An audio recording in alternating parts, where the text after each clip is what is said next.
Hey y'all, and welcome back to Botanical Interests. We're going to dig into another Seed Diaries. I'm Cam, and I'm the creator behind Digital Garden Girl, and I deeply, deeply, deeply care about what I'm growing in the soil, but I also like to make sure that I can eat it.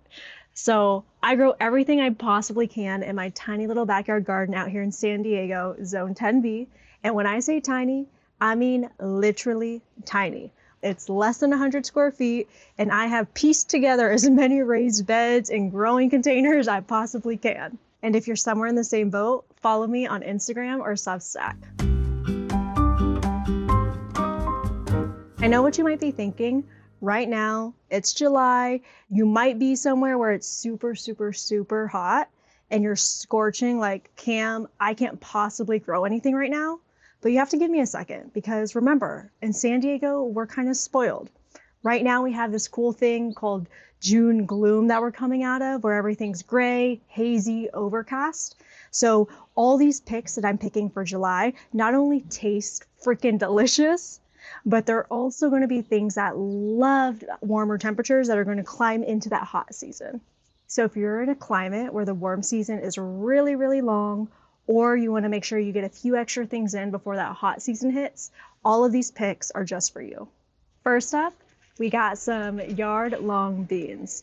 These are a non-negotiable in my July garden because they are not only delicious, but they are super, super, super space-friendly and easy to grow. And before I ever plant something, I always ask myself, is this something that I'm actually going to eat? And am I actually craving this right now? And for me, these yard-long beans belong perfectly in my kitchen, in my meals, with my family, because it is a Filipino staple, actually. So you'll rarely see these beans in a traditional grocery store. You'll typically have to go to a specialty store or an Asian market or something to find them. So I think that's one of the greatest opportunities for us to grow our own food at home.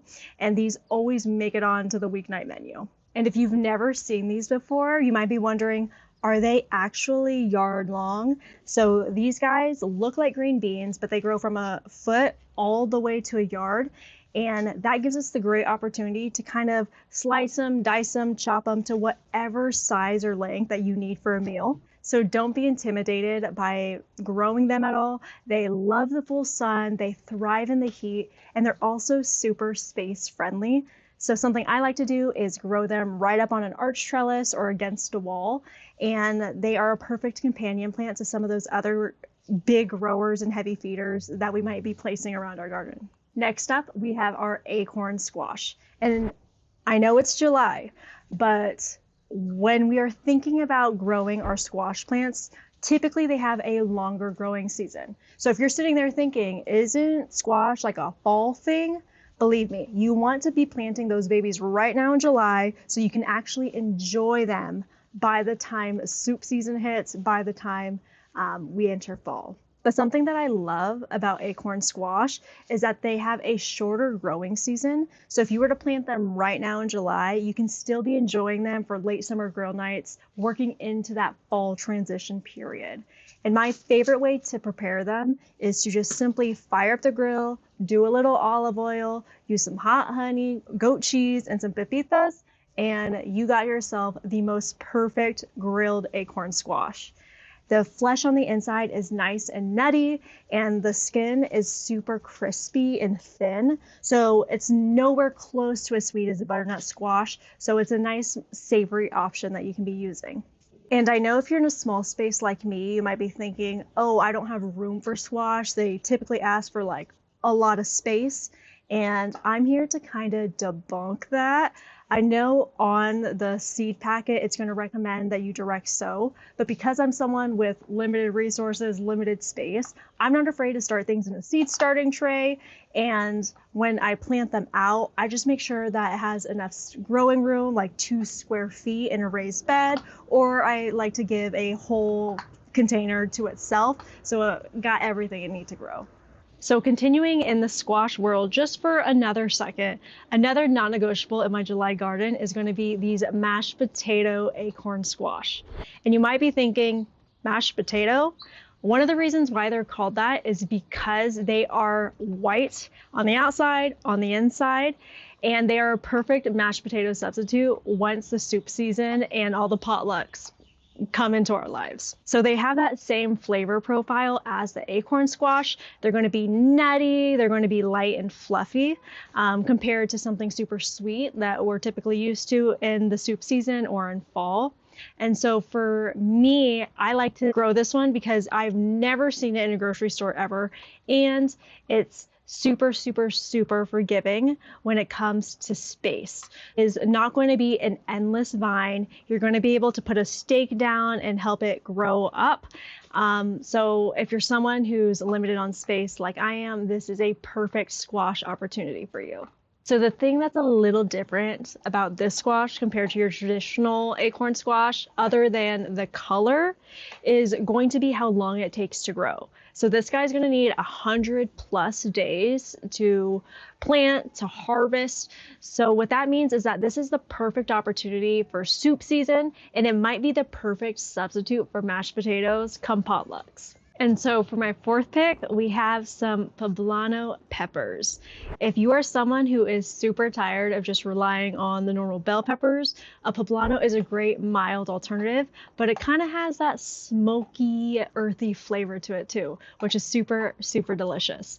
I'll throw it in everything from burrito bowls all the way to mac and cheese. So it's something that can be used for big old meals for big events or something as simple as just meal prep. So one of the reasons why Poblano peppers always make their space in my garden is not only because they're super space friendly, meaning these guys only grow about 24 inches tall, so there's a lot of room for a lot of other things to grow during the warm and hot season. But these peppers in particular are kind of like a 2-in-1 ingredient pepper, meaning you can eat them raw, roast them as your typical poblano, but another thing that you can do is actually let them dry out, and that's where they become an ancho chili. So there's a lot of options all packed in this one pepper, and so I cannot not leave it off of my July planting list. So the last thing on my seed list for July is going to be these purple tomatillos. And if you've never grown tomatillos before, you might have seen them at the store or at a farmer's market, and they're kind of in this papery husk around a little fruit. That fruit is the tomatillo. And I like to enjoy them raw in salads or even roasting them and blending them into a salsa verde or just putting them in a stew, and they're really, really, really sweet and bright, but the purple tomatillo is even sweeter. So it's perfect for caramelizing and enjoying, especially as we hit that hot season of July and we want to enjoy a little bit of sweetness going into fall. These purple tomatillos are way more versatile than your typical green tomatillo, and these guys are going to grow about 12 to 24 inches tall, but the key to growing them successfully is planting 2 at a time. So they need 2 plants to feed off of each other for pollination. So if you want more tomatillos, more fruits, you're gonna want at least 2 tomatillo plants. The tomatillos are the perfect option to start in seed starting trays. If you're someone that's waiting for a little bit more heat to hit, you can start them inside or even in a greenhouse or a garage like mine. And tomatillos, just like everything else on my July list, loves, loves, loves heat. All of these 5 seeds varieties that I picked from my garden are not only space savers, but they're going to absolutely thrive as we go from the warm season into even hotter temperatures.